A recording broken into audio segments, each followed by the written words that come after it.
When you have committed adultery, or you have consumed alcohol, or you have gambled, or you have, for example, done something, say for example, you missed your prayer, you seek the forgiveness of Allah. Allah will forgive you always. He will always forgive you regarding those things that are sins between you and Him. You have not involved the rights of a third party.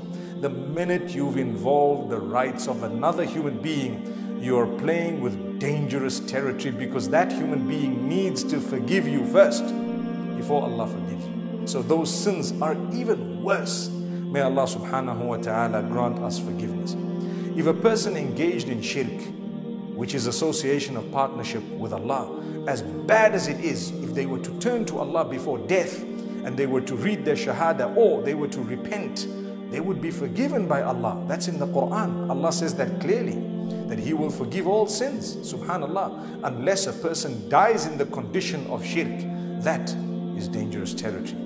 But what else is dangerous territory? When you have wronged a fellow human being, they may never forgive you. Not everyone is forgiving. And sometimes we make life so difficult for others that we drive them to suicidal thoughts, and we think we're going to get away with it.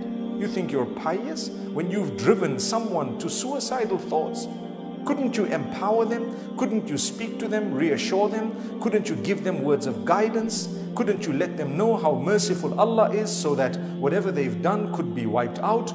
Couldn't you give them a few words of comfort to tell them that whatever bad or whatever difficulty and hardship they're going through, Allah will make it easy for them? Good days are definitely going to come. Instead of that, we smash them onto the ground in a way that even when they were considering suicide, it became a louder thought in their minds and hearts. May Allah protect us. I would never like to be a person whom, because of their speech or actions or deeds, another person felt they didn't want to live anymore. That's not good enough.